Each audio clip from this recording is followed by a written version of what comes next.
Welcome back to Parker Family Farm. Today we're actually out in the garden and I'm going to do a follow-up video on the tomato trellising videos that I did a couple weeks ago. I was in the hoop house at that point, but I also have tomatoes out in the garden. I know not a lot of people have hoop houses, but you can use the same trellising techniques outside. What we do here at the farm is use cedar posts, and I put them in every 3 plants.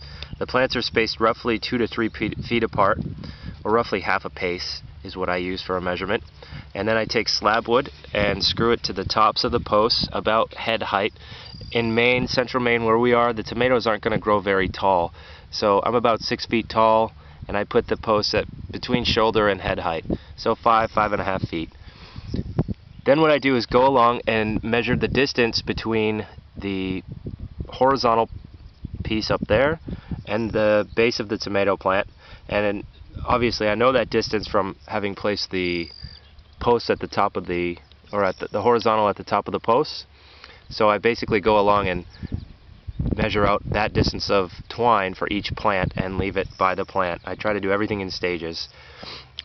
Before I do that, I have gone through and pruned the plant as best I can. I'm going to try to show you a close-up of this one here, just to show you what it looks like once it's finished. You can see I've already got a tomato here, but right here there was a sucker coming out. There was one here as well, and there is another one already started here, this little tiny baby, which you could just pinch right off, and then that one's taken care of. And as it grows up all up the plant, there's more suckers. There's another good one right there which I can pinch off. It comes right off, no problem. And I will never leave those in the garden. I take them with me in a bucket and put them in the compost pile. I just don't want to leave the material right next to the healthy plant. That's a good way to spread disease to your healthy plants. So once I've got them all pruned, all the tomatoes are pruned and down to one stem, then I'll come back through and tie my twine up to my horizontal piece. I use a half hitch. Just loop it over the top, put 2 half hitches in here. The reason I do that is because once I've got the plant trellised, if it's loose or it's not quite at the tension I want, I can just come back up here. The great thing about a half hitch is that it slides. You can adjust it, so you can move it up or down this length of rope depending on how tight you want your plant to be. And then I just take one of these compostable, non-GMO corn-based tomato trellis clips.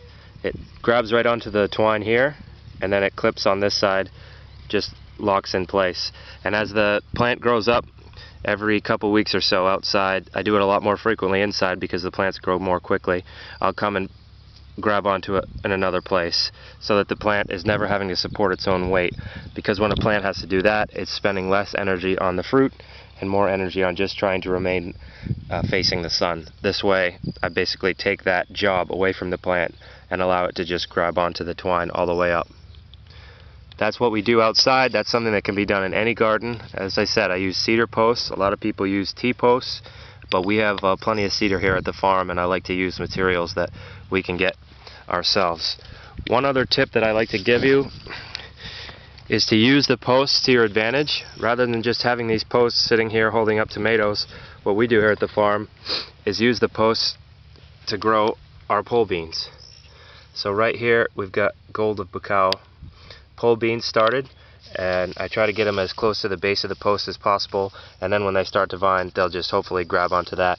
Sometimes if you didn't get them close enough, you'll have to come along and put the tendrils on here just so they grab, but once they do, you're off and running, and that way you get twice the production in the same square footage. I've got tomato plants and pole beans right next to each other.